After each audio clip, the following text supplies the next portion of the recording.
자, 3주차 네 번째 강의죠. 자, 한번 시작해 보도록 하겠습니다. 우리가 이제 지금 연예인 직업 운동선수 등이 사업활동과 관련하여 받는 전속계약금까지 봤었고요. 그 다음에 이제 동그라미 20번에 복식부기 의무자가 사업용 유형고정자산을 양도함으로써 발생하는 소득, 요거에 대해서도 한번 보도록 할게요. 자, 소득세법은요, 원래 뭐라고 했어요? 계속 반복적인 사업 활동을 통해서 벌어들이는 소득에 대해서 과세를 하겠다. 이게 사업소득에 대한 개념이었잖아요. 그쵸? 즉, 일시 우발적인 소득에 대해서는 과세하지 않겠다라는 게 사업소득의 입장이었어요.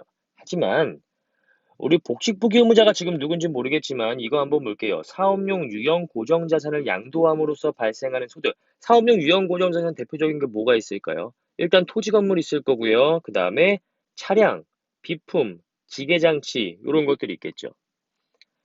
자, 재고자산의 양도, 재고자산의 매매가 아니라 사업용 유형 고정자산의 매매는요. 사실 사업하는 입장에서 양도가 될 일이, 처분이 될 일이 거의 없어요. 그렇죠? 자주 일어나는 일이 아니라는 거예요. 계속 반복적인 사업 활동을 통해서 벌어들이는 소득이 아니라 일시 우발적으로 벌어들이는 소득이에요. 자, 내가 기계장치를 가지고 있는 제조업의 그 회사라고 해볼게요. 이때 우리의 기계장치를 팔아가지고 조금 이득을 얻었어요. 이거 뭐예요? 일시 우발적인 소득이죠. 계속 반복적인 소득이 아니에요. 그래서 우리가 배운 사업소득의 개념에 따르면 이 일시 우발적인 사업용 고정자산의 양도는요, 과세가 되면 안 돼요. 사업소득은 그런 개념이 아니기 때문에. 그래서 불과 몇 년 전만 해도요, 이렇게 일시 우발적인 사업용 유형 고정자산의 양도로서 발생하는 소득에 대해서는 과세하지 않았습니다. 이런 식으로 과세를 하지 않았어요. 자, 하지만 이게 이제 법인세법과의 과세 형평도 좀 그렇고요. 법인세법은 이렇거든요. 뭐 여러분들이 법인세법을 공부하신 분들도 있고 아직 모르시는 분들도 계시겠지만 법인세법은 일단 과세를 하겠다는 마인드가 이래요. 너가 법인의 활동을 통해서 벌어들이는 소득은 다 법인세로 과세를 하겠다. 뭐 열거주의 있다는 거 없어요. 법인세법은 그냥 무조건 소득이 생기면 과세, 포괄주의의 입장을 취하고 있어요. 그것이 계속 반복적이냐, 일시 우발적이냐, 이딴 건 따지지 않아요. 그냥 무조건 과세였어요. 근데 사업 형태가 다르다는 이유로 인해 가지고 개인 사업자들의 사업용 유형 고정자산의 처분은 과세를 하지 않겠다라고 한다면 이런 것도 조금 문제가 있을 것이고 뭐 정확하게 입법이 된 이유는 사실 모르겠어요. 뭐 쭉 과세를 하지 않고 있다가 갑자기 몇 년 전에 이제 바뀌게 되었죠. 어떻게 바뀌게 된 것이냐 하면 다 바뀐 건 아니고요. 복식부기 의무자가 사업용 유형 고정자산, 여기서 말하는 사업용 유형 고정자산은요. 토지 건물을 제외한 사업용 유형 고정자산의 처분 이익을 말하는 거예요. 토지 건물은 왜 빼나요? 토지 건물은 양도소득세 과세 대상 자산으로 열거가 되어 있어요. 그렇기 때문에 양도소득세법상 과세가 돼요. 그래서 사업소득으로 별도로 과세를 또 하지는 않아요. 그 또 과세하면 이중과세죠.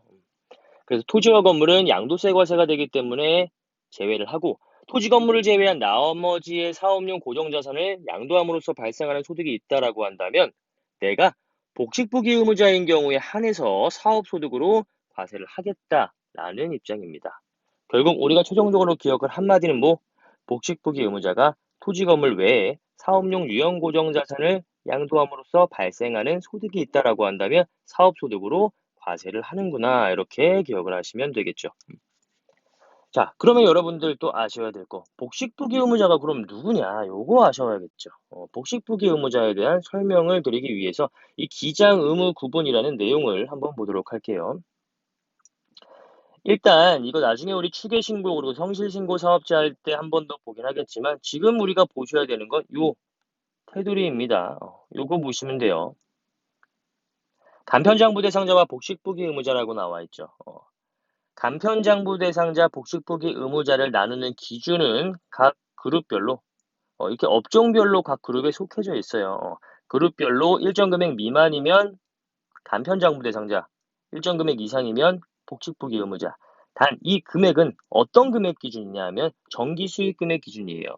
정기 수익 금액이 매출액이라고 한다면 그냥 쉽게 정기 매출액이라고 생각하시면 돼요.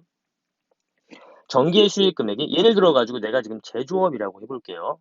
정기의 수익 금액이 1억 5천 미만이다라고 한다면 나는 올해의 간편장부 대상자가 되는 것이고, 정기의 수익 금액이 1억 5천 이상이다라고 한다면 나는 올해의 복식부기 의무자가 되는 거예요. 아시겠죠? 자, 예를 들어 가지고 지금이 2020년도이니까 내가 2020년도에 기계장치를 처분을 해서 이익이 생겼어요. 자, 이때 이 기계장치의 처분이익이 과세되는지 안 되는지를 판단하는 건 어떻게 판단한다? 얘가 2020년도에 복식부기 의무자인지 아닌지를 판단하면 되겠죠. 그건 또 어떻게 판단해요? 그 작년을 보시면 되겠죠. 2019년도에 내가 현재 제조업이라고 한다면 2019년도에 나의 매출액을 보니까 1억 5천 미만이래요. 그러면 나는 2020년 1년 동안 간편장부 대상자가 되는 거예요. 그래서 간편장부 대상자인 상태에서 기계를 처분하면서 발생하는 소득에 대해서는 과세하지 않겠다라는 입장이었고요. 그 다음에 2019년도에 1억 5천 이상의 매출이 발생을 했어요. 그러면 나는 2020년도 올해에 1년 동안 복식부기 의무자가 되는 거예요. 복식부기 의무자인 상태에서 기계장치 등을 처분해서 이익이 발생했다. 과세를 해요. 어떤 소득으로? 사업소득으로. 구분하실 수 있겠죠. 자, 다시 돌아가 보도록 하겠습니다. 자, 이런 식으로 일단 복식부기 의무자인지 아닌지를 봐서 과세가 되는지 안 되는지를 판단하셔야 되고, 과세가 되는 경우에는 사업소득으로 과세가 되는지 양도소득으로 과세가 되는지를 각각의 유형 고정자산별로 판단을 하시면 되겠습니다. 자, 쉽게 생각하시면 여러분 이렇게 생각하시면 돼요. 양도세 과세 대상 자산이 되는 유형 고정자산은요, 부동산입니다. 얘네들은요, 이런 것들은 이제 부동산 외, 쉽게 말하면 그건 동산이죠. 동산과 부동산의 차이 아시죠? 동산은 뭐예요? 움직이는 자산이고요. 부동산은 움직이지 못하는 자산이에요. 아니 붙자죠.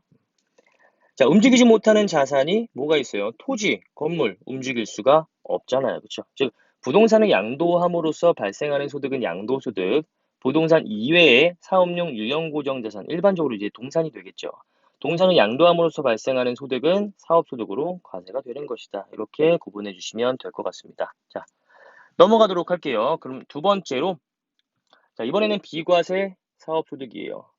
사업소득은 두 가지 키포인트 기억하셔야 되죠. 사업소득으로 소득 구분을 하려면 자기의 계산과 책임 하에라는 독립성의 요건과 계속 반복성의 요건을 갖추면 사업소득으로 구분이 되겠죠. 자, 비과세 사업소득은 이거예요. 사업소득의 정의를 만족하긴 하지만 조세 정책적인 목적이나 경제적인 목적 등에 따라서 이 부분은 과세를 하지 않겠다. 이렇게 정해놓은 게 비과세 사업소득입니다. 여러 가지가 나오는데 한 가지씩 정리를 해보도록 할게요. 자, 양가로 1번에서 논밭에 대한 임대소득이 나오죠. 논밭 임대소득의 키포인트는 작물 생산에 이용하게 함으로써입니다. 만약에 논밭을요, 임대를 내주는데 이것을 논밭을 조금 이제 좀 정비를 해가지고 주차장의 용도로 사용하고 그에 대한 대가를 받고 있어요.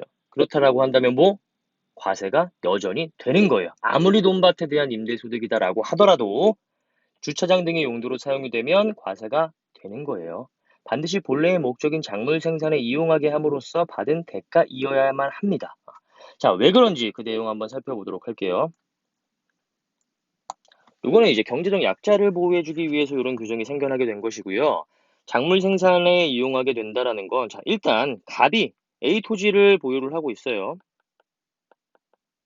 누가 가지고 있냐면 갑이 소유를 하고 있습니다.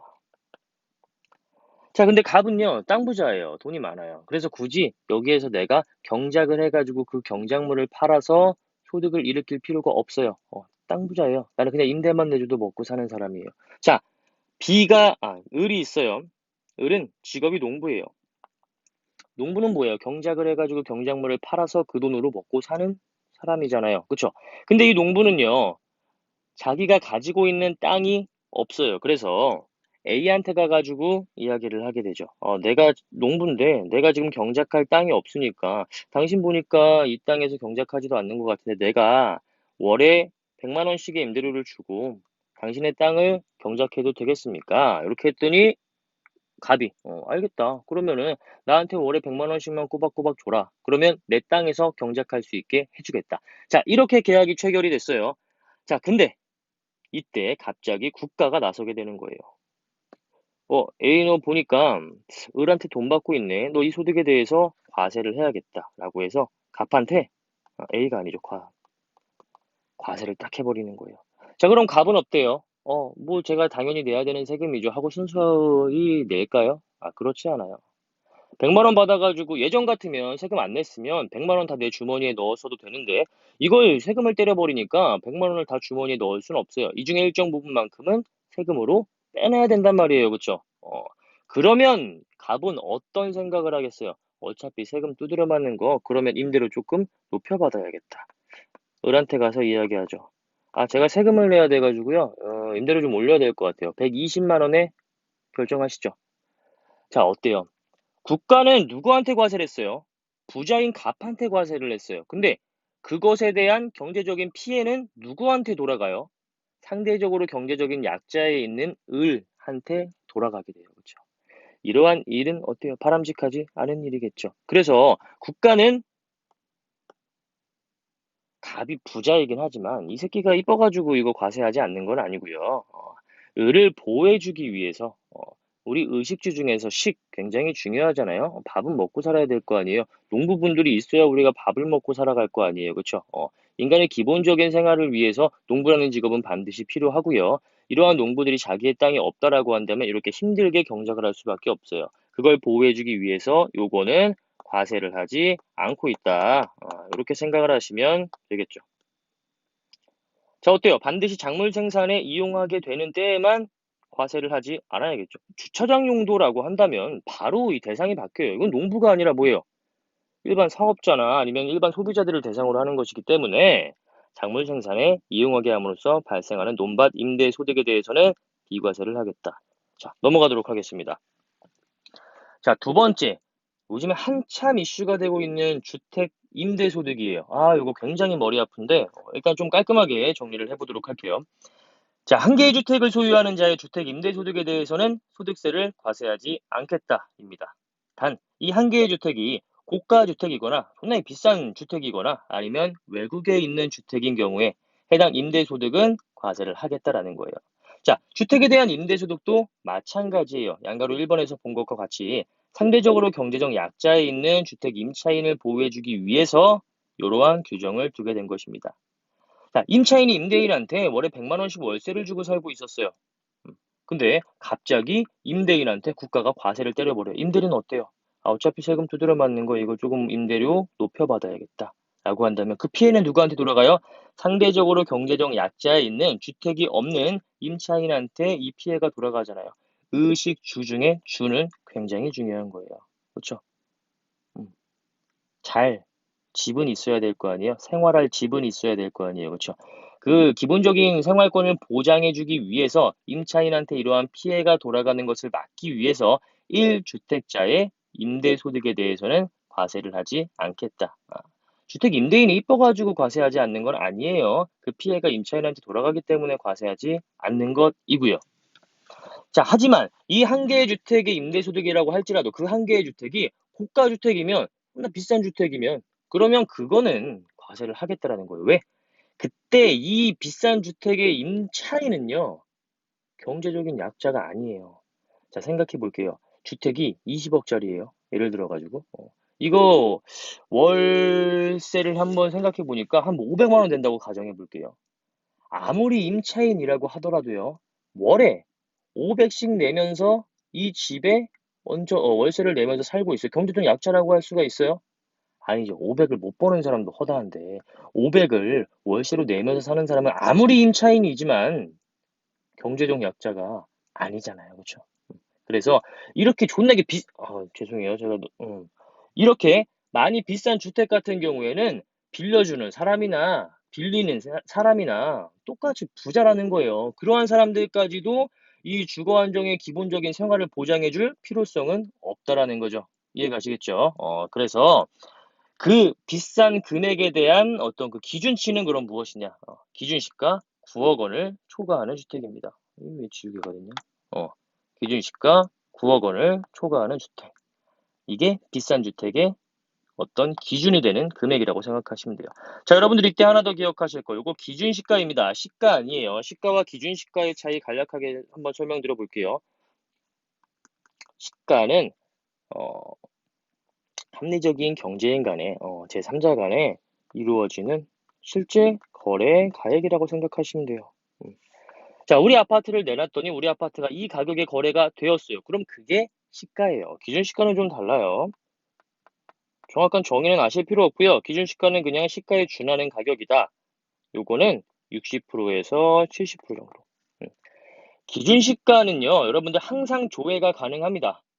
여러분들 그 국토교통부 사이트에 가도 조회가 가능하고요. 뭐 그냥 네이버 같은 데에다가 뭐 토지 기준시가, 뭐 아파트 같은 경우에는 공동주택 가격 조회, 뭐 이런 식으로 치면 기준시가 조회는 항상 가능해요. 근데 그렇게 기준시가 조회를 했을 때 나오는 가격이 여러분들이 알고 있는 우리 집의 실거래 가액보다는 낮을 거예요.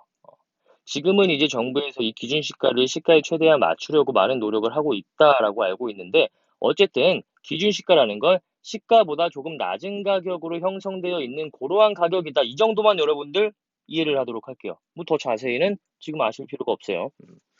어쨌든 제가 여기서 지금 강조하고 싶은 건 고가주택을 나누는 기준이 되는 금액인 이 9억 원은요, 실거래 가액으로 나누는 게 아니라 기준시가로 나누는 거예요.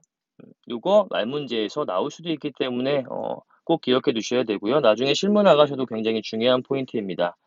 우리가 양도세를 배우진 않지만 양도세에서는 고가주택을 판단하는 기준이 실거래가의 9억 원이에요. 하지만 양도세가 아니라 종합소득세 중에서 사업소득의 부동산 임대, 이 한 개 주택의 임대소득을 따질 때의 고가주택은요, 기준시가를 기준으로 9억 원 초과 여부를 따지고 있습니다. 요거 한 가지 기억해 두시면 좋을 것 같네요. 자, 이렇게 이제 주택수를 봤죠. 그래서 고가나 국외주택을 제외한 1주택의 임대소득은 비과세를 하겠다. 여기까지 우리 공부를 했고요. 자, 잠깐 끊어가지고 2주택부터 보도록 할게요.